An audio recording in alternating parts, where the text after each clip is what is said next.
देवबंद में गन्ना समिति के चुनाव में ऊंचा गांव निवासी उपेंद्र चौधरी गन्ना समिति के निर्विरोध चेयरमैन बने हैं और उपाध्यक्ष शमशेर सिंह बने हैं। इनका राज्य मंत्री कुंवर ब्रजेश सिंह द्वारा गन्ना समिति के चेयरमैन और उपाध्यक्ष का फूल मालाएं पहनाकर जोरदार स्वागत किया गया।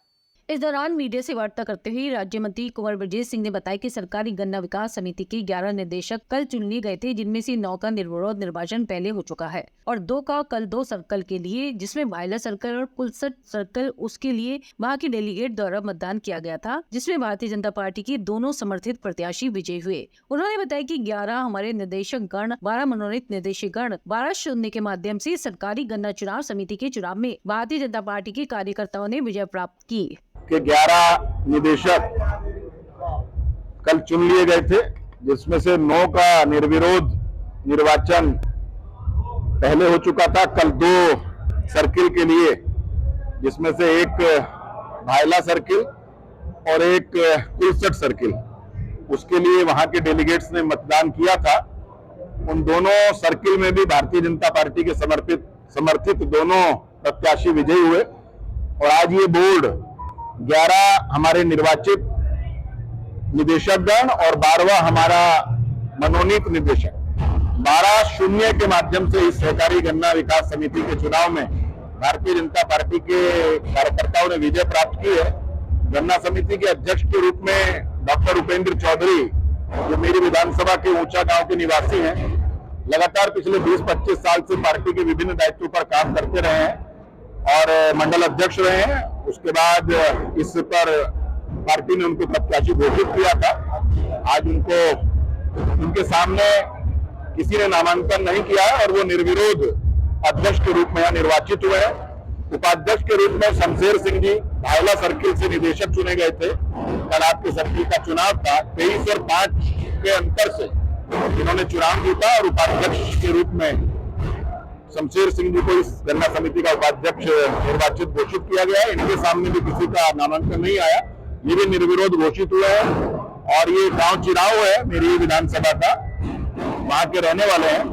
मैं पूरे गन्ना समिति के बोर्ड को, उनके अध्यक्ष को, उनके उपाध्यक्ष को और उनके 11 अध्यक्ष और उपाध्यक्ष सहित 12 के 12 निदेशकों को उनके उज्जवल भविष्य और उनके आगामी जो 5 वर्ष उनका कार्यकाल है, उसके उज्जवल कार्यकाल के लिए उनको बहुत बहुत शुभकामनाएं देता हूँ। सभी सहकारी गन्ना समितियों में 100% रूप से भारतीय जनता पार्टी के कार्यकर्ता विजयी हुए हैं। पूरी सहकारी गन्ना समितियों पर भारतीय जनता पार्टी के कार्यकर्ता अध्यक्ष, उपाध्यक्ष और निदेशकों के रूप में विराजमान हुए हैं। ये देश के प्रधानमंत्री नरेंद्र मोदी जी के मार्गदर्शन में और उत्तर प्रदेश की यशस्वी मुख्यमंत्री योगी आदित्यनाथ जी के नेतृत्व में उत्तर प्रदेश की जनता का, यहाँ के किसानों का भारतीय जनता पार्टी के प्रति प्रेम का असीम उदाहरण। 17 तारीख से पहले ही हमारे 9 जो निदेशक थे वो निर्विरोध चुनाव जीत चुके थे।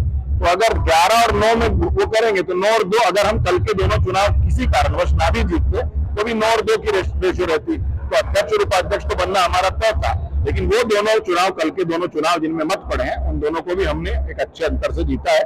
12-10 पे हमारा कुलसट सर्किल जीता है, 23-5 पे हमने भायला सर्किल को जीता है। ये चुनाव मैं नहीं जीता, ये चुनाव भारतीय जनता पार्टी जीत रही है और भारतीय जनता पार्टी के कार्यकर्ता इन चुनावों को जीत रहे हैं।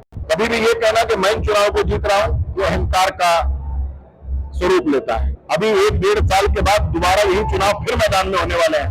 आज ही घोषणा कर देता हूं, भविष्य में होने वाले चुनाव में भी भारतीय जनता पार्टी के कार्यकर्ता ही चुनाव लड़ेंगे और विजयी। एक पहला आरोप लगता था कि हमने पर्चे निरस्त करा दिए, कोई नामांकन निरस्त नहीं हुआ।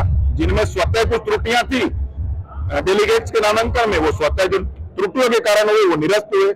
उसके बाद सबने बड़ा हंगामा किया कि साहब डायरेक्टर के पद पर नामांकन निरस्त करा दिए जाएंगे, सत्ता का दुरुपयोग होगा। अगर हमें सत्ता का दुरुपयोग करना होता तो नामांकन निरस्त हो सकते थे, हमने तो कोई नामांकन निरस्त नहीं कराया और हमने 9 हमारे डायरेक्टर निर्विरोध चुने गए।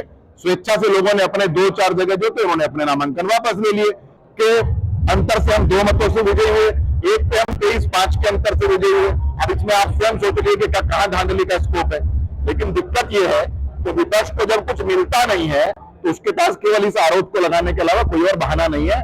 मैं विपक्ष के नेताओं को और विपक्षियों को बड़े स्पष्ट शब्दों में कहना चाहता हूं, अगले 30 साल तक इस देवबंद विधानसभा में अपनी दुकानें बंद रखें।